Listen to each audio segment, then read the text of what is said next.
Important information today. Actually Einstein ने 100 साल पहले एक भविष्यवाणी करी थी, आप उसको डिस्कवरी कह सकते हो, लेकिन उसके पास इसका कोई प्रूफ नहीं था। लेकिन आज 100 साल बाद 2015 में उसकी ये डिस्कवरी सच हो गई है। तो कुछ उसी के बारे में आपको बताना चाहूंगा। सबसे पहले I want to tell you what a black hole. आपका ज्यादा टाइम नहीं लूंगा, बस 5-10 मिनट। What is a black hole? Black hole galaxy में एक ऐसी जगह होती है जहां का गुरुत्वाकर्षण यानी ग्रेविटी इतना ज्यादा होता है कि लाइट भी वहां जाकर वापस नहीं आ पाती, इसलिए वह स्पेस हमें दिखता नहीं है। यह घनघोर अंधेरा असल में किसी तारे की मौत से बनता है। सिर्फ कुछ खास स्पेस टेलीस्कोप से ही ऐसे ब्लैक होल्स का पता चल जाता है, मतलब उनसे ही इसका पता चलता है। तो I think you all know what is black hole now my information is that कि आइंस्टाइन की 100 साल पहले की गई भविष्यवाणी आखिर सच हो ही गई। बात कुछ ऐसी है कि 1915 में आइंस्टाइन ने एक थ्योरी दी थी जिसका नाम था थ्योरी ऑफ रिलेटिविटी।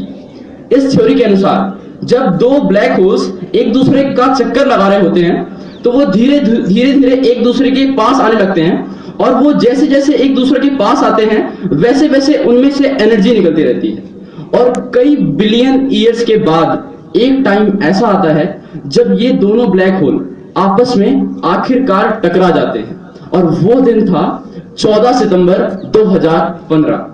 और मैं आपको बता दूं, जब ये दो ब्लैक होल्स आपस में टकराते हैं तो उनसे सन के 50 गुना ज्यादा एनर्जी निकलती है, 50 times more than the energy of your sun.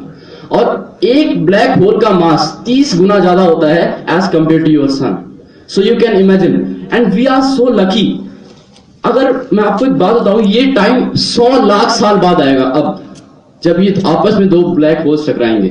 So we are so lucky that we got this information of black hole. आज तक ब्लैक होल के बारे में किसी को कोई जानकारी नहीं थी। दिस वाज ओनली अनुमान, डिस्कवरी, इमेजिनेशन कि ब्लैक होल ऐसा होता है, ब्लैक होल वैसा होता है। लेकिन 14 सितंबर को जब दो ब्लैक होल टकराए, उसमें से वेव्स निकली, और उस वेव्स को कैलिफोर्निया यूएसए में एक लेजर ने कैच करा, और फिर ये इंफॉर्मेशन पब्लिक तक आने में 6 महीने का टाइम लगा। और एक और प्राउड की बात यह है कि जो अभियान इस ब्लैक होल को ढूंढने में लगा हुआ था उसमें 61 इंडियन साइंटिस्ट थे। At last, I want to say that we are lucky that we get to know about collision of these two black holes. And again, I'm telling you, these two holes will collide again after 10 billion year, 100 lakh साल बाद। Thank you so much and have a nice day, and take science as your